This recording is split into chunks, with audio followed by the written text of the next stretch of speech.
Cependant, comme je l'ai dit, la grille inversée ainsi que course sprint qui pourraient être mises en place dès 2021 sont des artifices qui ne répondent pas aux vrais problèmes de la F1. Et il y en a actuellement 3. Le premier, tout d'abord, c'est la trop grande différence de performance entre les top teams et les autres écuries. Par exemple, en 2019, il y avait Mercedes, Ferrari, Red Bull et les autres, ce qui fait par exemple que dans la très grande majorité des courses, les podiums étaient composés de pilotes Mercedes, Ferrari, Red Bull. Très peu pour les autres. Et surtout, il y avait un écart de performance qui était assez énorme, parce que ces trois écuries-là étaient capables de mettre une trentaine, quarantaine de secondes aux autres écuries sur tout un Grand Prix. En 2020, c'est la même chose, sauf que cette fois, c'était uniquement Mercedes et Verstappen et les autres. Tout cela fait qu'il y a une différence de performance absolument abyssale entre les écuries. Il est donc difficile d'avoir du spectacle, puisqu'on sait facilement qui va être sur le podium et voir qui va gagner. On sait que sur le podium, il y aurait Lewis Hamilton, Valtteri Bottas, Max Verstappen. Bon, on ne sait pas dans quel ordre, mais le podium sera composé des trois. Ça, quasiment, on pourrait le savoir à l'avance. La seule fois où ça ne s'est pas produit, c'est lorsque ces pilotes-là ont des soucis mécaniques, des abandons, voire des mauvaises courses, voire des courses avec des circonstances, ce qui est très rare dans une saison. Et ce souci de trop grande différence de performance est évoqué par les pilotes.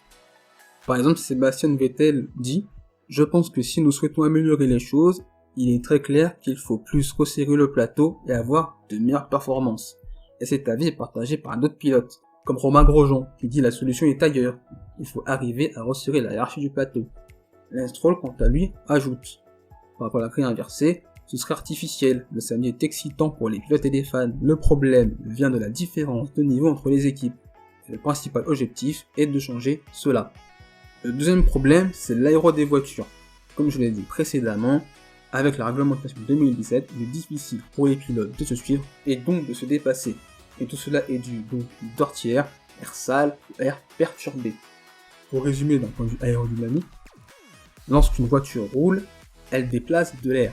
Et donc la Formule 1 c'est pareil, sauf que la voiture de Formule 1 va tellement vite que ce déplacement d'air est plus important et a plus d'impact. En effet, une voiture qui roule seule va recevoir un flux d'air normal, classique, on va dire entre guillemets propre. Ce flux d'air n'est pas perturbé et va parfaitement circuler tout autour de la voiture.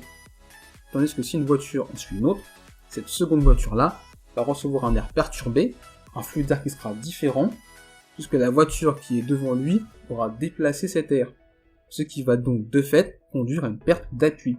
On estime que si une voiture en suit une autre, cette voiture perd 50% d'appui, ce qui est absolument colossal, ce qui fait que de fait il est très difficile de suivre une voiture et donc de la dépasser. Et ça c'est également mentionné par les pilotes. Par exemple, Pierre Gasly déclare, par rapport à la grille inversée et par rapport à l'aéro des voitures, je ne suis pas un grand fan de cette idée. Le principal aujourd'hui est de faire en sorte que les voitures soient plus proches les unes des autres en termes de performance et qu'elles puissent se suivre de plus près en piste. Max Verstappen partage également cet avis. Et lui indique que évidemment c'est génial de battre des records du tour, mais honnêtement je préfère avoir de bonnes courses. Les voitures d'aujourd'hui sont incroyables à conduire, elles sont très rapides, et nous allons sûrement battre des records du tour cette saison. Cependant, lorsqu'on essaye de suivre une voiture, c'est impossible. Il y a une très grande perte d'appui, et bien sûr, étant des voitures de plus en plus rapides, cela rend plus difficile les dépassements. L'année prochaine, ces voitures ne seront pas aussi amusantes à piloter, même si j'espère que les courses seront meilleures. Je ne veux pas induire en erreur, car les nouvelles voitures de 2020 sont vraiment fantastiques pour un pilote, mais terribles quand il s'agit d'être juste derrière un rival. J'ai essayé et perdu mon contrôle sur la voiture beaucoup plus tôt qu'en 2019. C'est ce que Max Verstappen avait déclaré lors des essais hivernaux en 2020. Mais il y a également un troisième et dernier problème, c'est la surchauffe des pneus. Ce problème incite les pilotes à être à l'économie et par conséquent à moins attaquer et de fait être plus lents, car il faut éviter la surchauffe. Une surchauffe des pneus fait que les pneus ne sont plus dans la bonne fenêtre d'exploitation et ne peuvent plus extraire leur plein potentiel, ce qui de fait va rendre les voitures plus lentes. Par rapport à ce problème de surchauffe évoqué, les pilotes partagent également cet avis-là. Par exemple, Pierre Gasly déclarait à la fin de la saison 2018 « Nous pouvons améliorer beaucoup de choses, mais il est clair que nous pourrions avoir de meilleures courses si nous parvenons à avoir des pneus un peu plus robustes et moins sensibles à la surchauffe. Ceci nous donnerait l'occasion de suivre d'autres voitures plus longtemps. À partir du moment où vous faites 3 virages derrière une autre voiture, vous commencez à glisser, la température des pneus augmente, et puis vous commencez à perdre de la performance. Et c'est ensuite un effet boule de neige, la température ne cesse d'augmenter, puis c'est terminé. De plus, Lewis Hamilton a ajouté en marge du Grand Prix de Belgique en 2020, les pilotes se plaignent constamment au sujet de la surchauffe des pneus. Nous ne voulons pas de surchauffe afin de pouvoir continuer à pousser ces voitures, de nous rapprocher des pilotes et d'effectuer des déplacements qui aujourd'hui nous prennent parfois des tours. Pour moi, cette trop grande différence de performance entre les monoplaces ainsi que cette réglementation aérodynamique des voitures depuis 2017 ajoutée à la surchauffe des pneus sont pour moi les véritables problèmes et maux de la F1 actuelle. Et pour moi, réinverser, voire même la course sprint en 2020, ne sont en quelque sorte que des artifices comme le DRS pour un peu, entre guillemets, cacher ces problèmes. Mais ces problèmes ne seront pas véritablement résolus.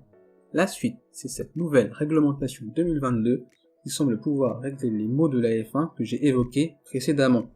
En effet, par l'introduction de l'effet de sol, la simplification des ailerons, moins d'appendices aérodynamiques, tout cela permettrait donc d'avoir une aéro des voitures qui permettrait ainsi aux pilotes de pouvoir se suivre et d'avoir plus de batailles rapprochées à partir de 2022. On pourrait également rajouter l'instauration d'un budget plafonné, plus des restrictions aérodynamiques aux souffleries selon le classement constructeur, qui vont donc permettre au fil des saisons de réduire les performances entre les différentes écuries et donc de resserrer le plateau comme le souhaitent les pilotes. Et de plus, pour cette nouvelle réglementation, il y aura des nouveaux pneus, 18 pouces contre 13 pouces actuellement, qui, on l'espère, permettra de résoudre ce problème de surchauffe des pneus.